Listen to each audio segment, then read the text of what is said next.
more women in the club than men. So So they more attract money. men to pay the bill. Right, so there's Because men are the hungry ones to get more money. so there are- that makes sense. You guys did the math. so that double standard, 1 + 1 is right? So that double standard there, that double standard Was is created by men. right. But you're okay with that though, Well, yeah, because we get in for free. right? Okay, so right.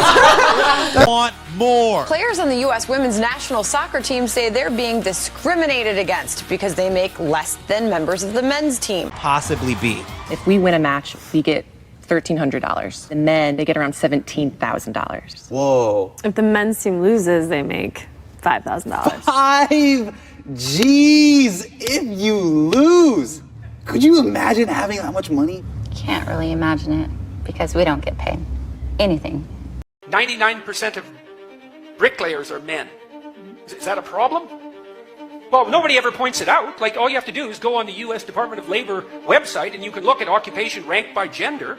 There's about 50 occupations that are 95% men and over. You don't ever hear a word about them. Well, why? Because they're dusty, grueling, difficult, trade-related, intensely laborious outside jobs. Well, that's why.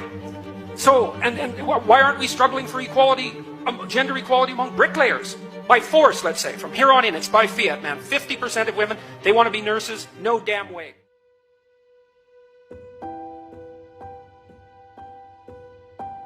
Oh, I'm working 18 hours a day. Flat out, all the time, 7 days a week.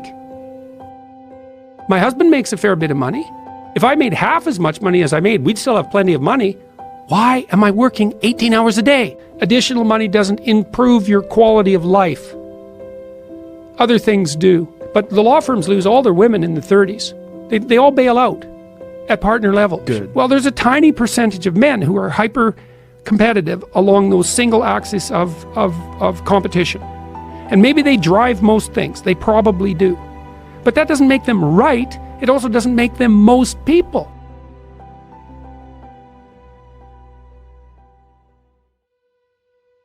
The misrepresentation of the gender pay gap, because it's a convenient misrepresentation that upon further inspection and understanding, you realize there is no gender pay gap. The gender pay gap, when people discuss it that don't understand it, and I've had these conversations with really intelligent people that just listen to what's in the news or read some very quick article talking about this problem that we have, and they assume that a man and a woman are working the same job, but the woman is unfairly paid 79 cents to the man's dollar. That's not the case. It's not even close to the case. The case is women choose different professions that don't pay as much. They work less hours, and they oftentimes get married and have children. And because they have children, they take paternity leave, and they make less money. And they make less money because of that. So there's it's about not 10 reasons or 20 Yes. reasons for the gender pay gap. Right. One of them being motherhood, but there's a whole slew of them. But it's men never work more discussed. dangerous jobs. Men work outside. Men are more likely to move. But it's never discussed. It's Well, that's discussed because as people if, don't like multivariate problems. Well, They it's not want- just that. It's a willful misrepresentation of a reality. yes, it and I certainly think is. it mirrors this willful misrepresentation of where you stand. And I think these are all tied in together, where people want bad and good. They want a 1 and a 0. They want things to be very binary. Yeah, they and want they're them to not. be binary in the way they already understand. And They this want is- everything to fit their ideological lens, and things are more complicated than that. This is a complex discussion that you're not going to get in a 5-minute segment on a talk show. Right, You're exactly. not going to get this on a radio show. You're not going to get this in an article that gets edited by someone with a biased opinion. Yeah. And this is the problem with mainstream Well, media, it's so- and this is the problem with ideas, period. Warren Farrell's book he wrote a book called, Warren Farrell is the guy who's most, been most pilloried for pointing out the real reasons for the gender pay gap. He wrote a book called Why Men Make More. Who'd he write it for? His daughters. Why? Because he wanted to help provide, now obviously he was doing it for public consumption as well, but one of the motivations was, well, men do make more. Well, why?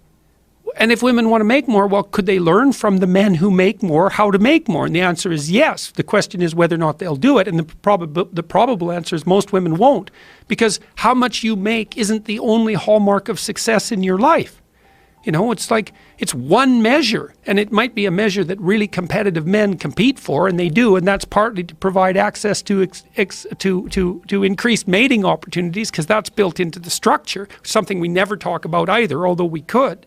So Warren wrote this to lay out all the reasons that men make more, but It was so that his daughters, at least in part, so that his daughters could figure out how to be socioeconomically successful. It's like, yeah, but that's not the only hallmark. How much socioeconomic success are you willing to sacrifice to spend time with your kids before they're 3 years old? Right. Well, the answer to that shouldn't be none, right? Because what makes, look, we already know this. For example, once you make enough money to keep the bill collectors at bay, so that's kind of lower, upper working class, say something like, even centrist working class, keep the bill collectors at bay. Additional money doesn't improve your quality of life. Other things do. So maybe it's a rational response when you're like 30. See, the irrational men, here's the irrational men. Maybe they drive the world, but they're the irrational men. More success is always better along this unidimensional axis of achievement. Well, Gordon Gekko, greed is good. Well, there's a tiny percentage of men who are hyper competitive along those single axes of competition. And maybe they drive most things. They probably do. But that doesn't make them right. It also doesn't make them most people. And it doesn't make them happy. Well, happy is a whole different issue, right? But that it's isn't a what big they're part after. of it because everyone is, well, you are though. In pursuit of success, it's implied that happiness goes with that success. Otherwise, why the fuck are you doing it? Yeah, well, domination, power, But that charisma, prestige. Well, that's yeah, implied. It is. It is. Success and happiness are they're inexorably connected in our perception. Yeah, well, it's often a flawed equation. You know, like what happens, look, I worked in law firms, with law firms for a very long period of time, and I worked for lots of high-end women, lots of them, and they were usually extremely attractive, they were extremely intelligent, they were extremely driven, they were very, very conscientious. They varied in how agreeable they were. Some were disagreeable, litigator types, and some were more agreeable. They often had a harder time in the law firms. But the law firms lose all their women in the 30s. They all bail out at partner level. A lot of them. We should say a lot Jesus, of them. it's a good percentage. It's a huge percentage, and it isn't because the law firms don't want them. The law firms want them because you can't find people like that. They're really rare, especially if they're also rainmakers, if they can bring in money. So the law firms bend themselves over backwards trying to keep the women. They can't keep them. Why? Well, the women decide that, oh, I'm working 18 hours a day, flat out, all the time, 7 days a week. My husband makes a fair bit of money. If I made half as much money as I made, we'd still have plenty of money. Why am I working 18 hours a day? Well, that's not the question.